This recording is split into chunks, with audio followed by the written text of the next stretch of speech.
ګرانو زده کوونکو السلام علیکم ورحمت الله وبرکاتو. په دې هیله چې راته روغ جوړ او خوشحاله وئ. درنو زده کوونکو یو ځل بیا مصطفی حقمل تاسو ته ښه راغلاست وایي. په دې هیله چې خپل کتابونه، کتابچې او قلمونه، پنسلونه له ځان سره منظم ولرئ او دې ته چمتو اوسېږئ چې فقط و فقط درس شروع کړو. تیار یې ورته؟ بیخي ټایټ یو رایټ؟ آفرین. ښه خو زه به یوازې تاسو نه پوښتنه وکړم چې تېر درس زموږ څه شي وو؟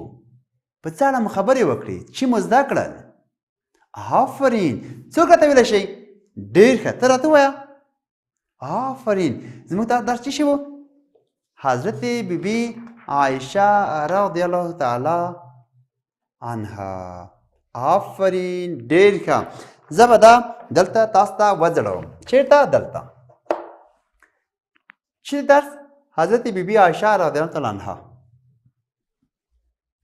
ام المؤمنین، د مؤمنانو مور، حضرت بیبي عایشه رضی الله تعالی عنها. حضرت بیبي عایشه رضی الله تعالی عنها د چا لور ده؟ د چا لور وه؟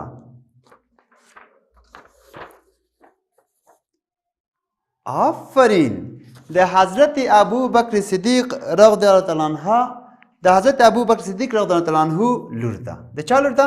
د حضرت ابوبکر صدیق رضی الله تعالی عنه. صحیح ده. حضرت بیبي عایشه رضی الله عنها د چا لور ده؟ د حضرت ابوبکر صدیق رضی الله تعالی عنه لور ده. صحیح ده. ښه، حضرت بیبي عایشه رضی الله تعالی عنها د چا مېرمن ده؟ د چا مېرمن ده؟ آفرین، د حضرت محمد صلی الله علیه وسلم مېرمن ده.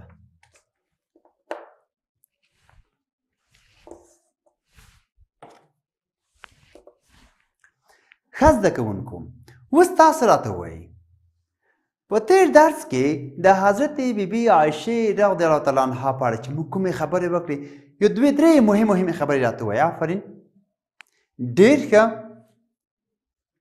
دا هم ولوسته چې د حضرت ابوبکر صدیق رضی الله عنه لور وه، د حضرت پیغمبر صلی الله علیه وسلم مېرمن وه. آفرین، دې ډېر زیات علم کړی، یعنې ډېر زیات دیني علوم یې له حضرت پیغمبر صلی الله علیه وسلم څخه کړي دي، یعنې ډېر زده کړې کړي دي، ډېر علم یې زده کړی. آفرین. او بله مهمه خبر دا ده چې دې دغه علم بېرته څنګه کړی؟ تر نورو پورې رسولی دی. آفرین، ډېر ښه، څومره ښه. او بله مهمه خبر دا چې ډېر احادیث هم له حضرت بیبي عایشې رضی الله تعالی عنها څخه روایت دي چې موږ تاسو وویلې ګورئ.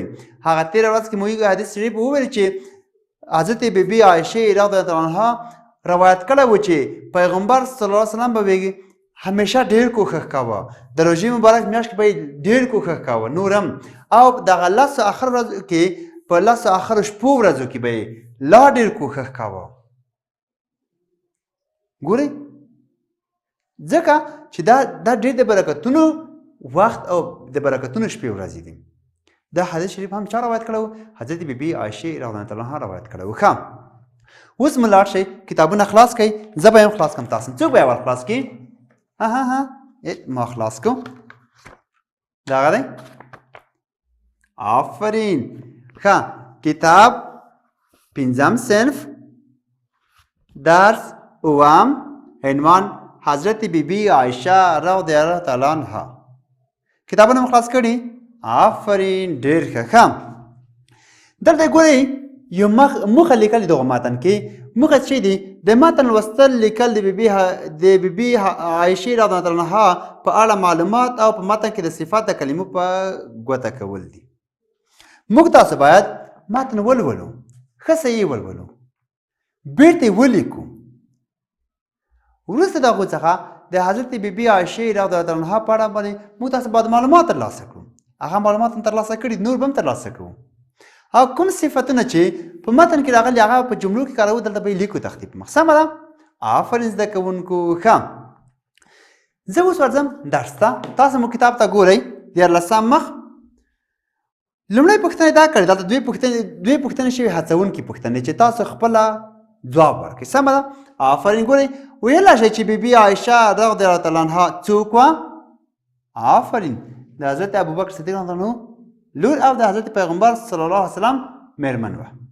ښه بله پوښتنه بیبي عایشه رضی الله عنها زموږ د ګران پیغمبر حضرت محمد صلی الله علیه وسلم څه کېده مېرمنې وه آفرین ډېر ښه اوس مو کتاب ته راشئ ګورئ زه وایم تاسو مو کتاب ته ګورئ بیا وروسته هغونه په ګډه تشریح کوئ سمه ده ډېر ښه د مسلمانانو مور بیبي عایشه رضی الله تعالی عنها د حضرت ابوبکر صدیق رضی الله تعالی عنه لور وه د چا لور وه د حضرت ابوبکر صدیق رضی الله تعالی عنه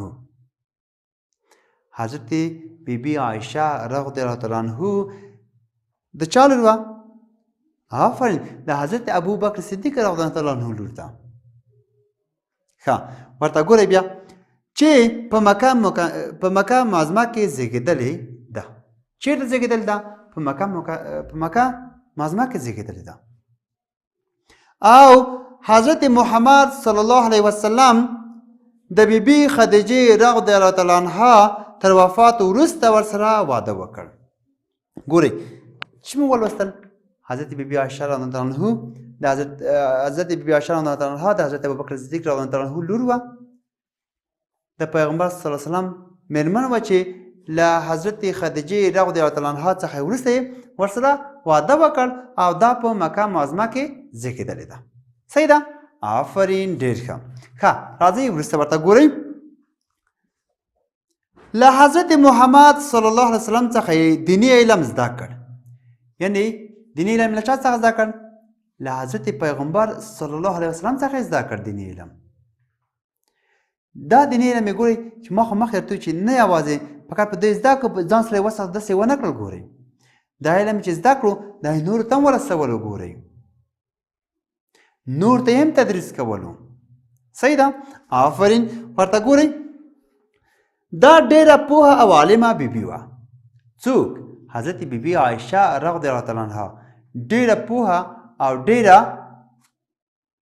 عالمه بیبي وه صحیح ده آفرین ښه ډېرو ښځینه مسلمانانو او اصحابو کرامو به له هغې څخه دیني مسایل زده کول ما خو درته ویلې ډېرو ښځینه مسلمانانو ډېرو صحابه کرامو به له دې څخه دیني علوم زده کول هغه مسئلې ما خو درته ویلې تېر درس کې چې له بل چا څخه ښځو نه شوی کولی هغه پوښتنې چې له بل چا څخه ښځو نه شوی کولی یعنې له نورانو څخه نه شوی کولی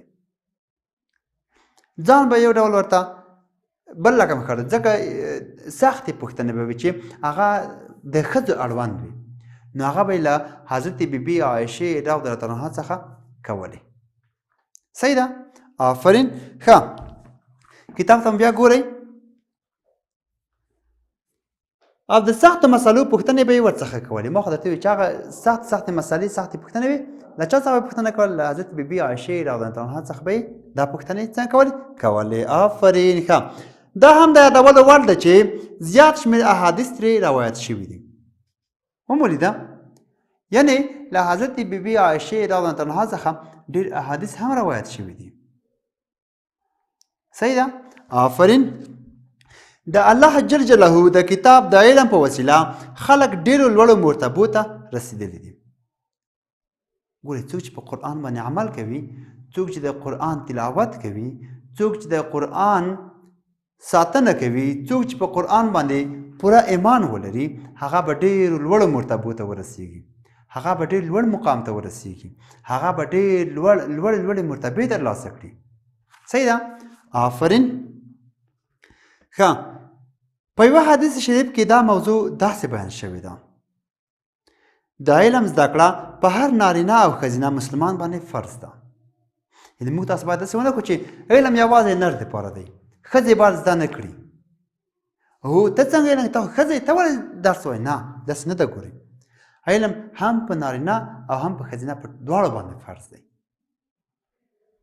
هم په نارینه او هم په ښځینه باندې په ټولو فرض دی علم ځکه په علم کې خو عزت دی په علم کې خو مقام دی په علم کې خو پوهه ده پوهه خو هغه څه چې موږ تاسو ته یعنې موږ تاسو بقا راکوي صحیح ده آفرین ښه بیبي عایشې رضی الله تعالی عنها هم د علم او پوهې په برکت دغه لوړې درجې او مقام ته رسېدلې وه حضرت بیبي عایشه رضی الله عنها چې زده کړې کړې وې، علم یې کړی و، تعلیم یې کړی و، دیني علوم یې لوستي وو، هم دغه لوړ مقام او لوړې رتبې ته رسېدلی وه.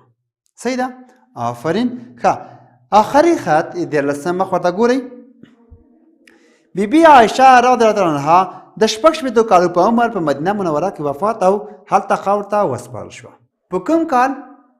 د 16 کالو په عمر په مدینه منوره کې وفات او همغلته خاور ته وسپارل شوه.